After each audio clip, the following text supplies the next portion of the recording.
Évangile selon Matthieu, chapitre 24.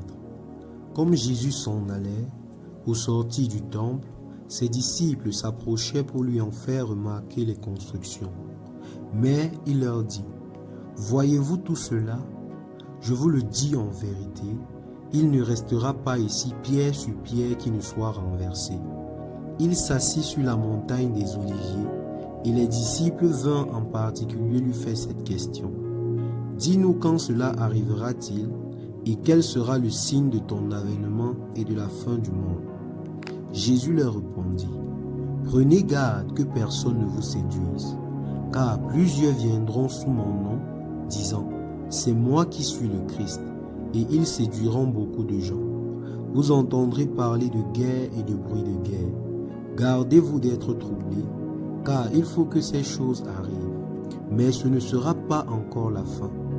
Une nation se lèvera contre une nation, un royaume contre un royaume, et il y aura en divers lieux des famines et des tremblements de terre. Tout cela ne sera que le commencement des douleurs.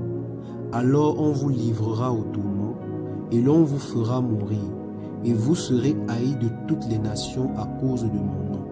Alors aussi plusieurs succomberont, et ils se trahiront, se haïront les uns les autres.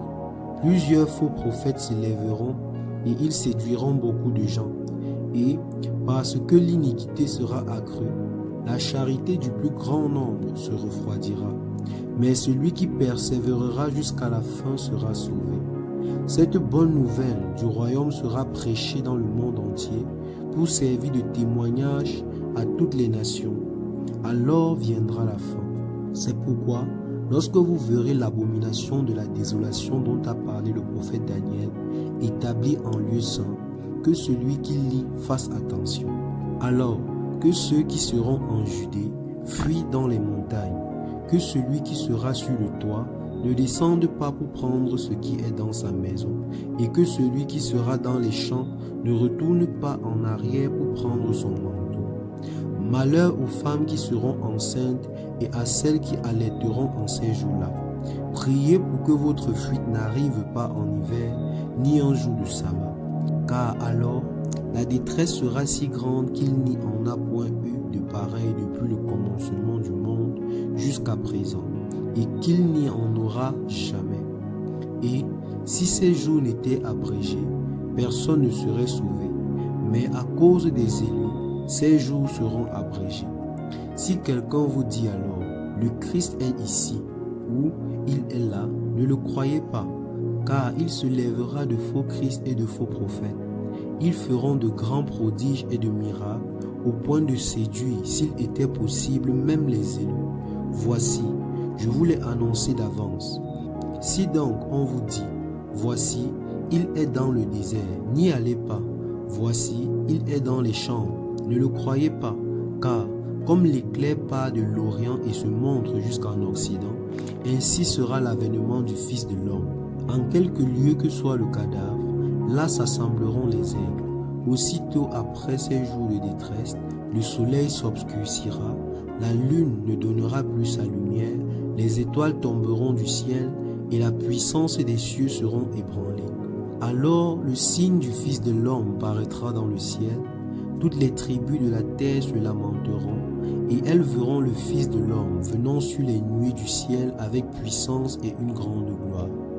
Il enverra ses anges avec la trompette retentissante, et ils rassembleront ses élus des quatre vents, depuis une extrémité des cieux jusqu'à l'autre. Instruisez-vous par une comparaison tirée du figuier. Dès que ses branches deviennent tendres et que les feuilles poussent, vous connaissez que l'été est proche. De même, quand vous verrez toutes ces choses, sachez que le Fils de l'homme est proche, à la porte. Je vous le dis en vérité. Cette génération ne passera point, que tout cela n'arrive. Le ciel et la terre passeront, mais mes paroles ne passeront point. Pour ce qui est du jour et de l'heure, personne ne le sait, ni les anges des cieux, ni le Fils, mais le Père seul. Ce qui arriva du temps de Noé arrivera de même à l'avènement du Fils de l'homme. Car, dans les jours qui précédaient le déluge, les hommes mangèrent et buvèrent, se marièrent et mariaient leurs enfants, jusqu'au jour où Noé entra dans l'âge, et ils ne se doutaient de rien jusqu'à ce que le déluge vint et les emporta tous. Il en sera de même à l'avènement du Fils de l'homme. Alors, de deux hommes qui seront dans un champ, l'un sera pris et l'autre laissé. De deux femmes qui moudront à la meule, l'une sera prise et l'autre laissée. Veuillez donc, puisque vous ne savez pas quel jour votre Seigneur viendra.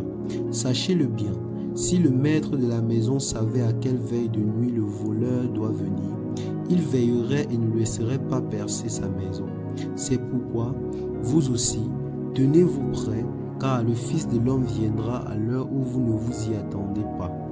Quel est donc le serviteur fidèle et prudent que son maître a établi sur ses gens pour leur donner de la nourriture au temps convenable?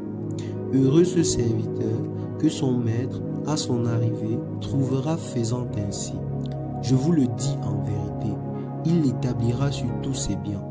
Mais si c'est un méchant serviteur qui dise en lui-même, mon maître tarde à venir, s'il se met à battre ses compagnons, s'il mange et boit avec les ivrognes, le maître de ce serviteur viendra le jour où il ne s'y attend pas et à l'heure qu'il ne connaît pas, et il le mettra en pièces et lui donnera sa part avec les hypocrites.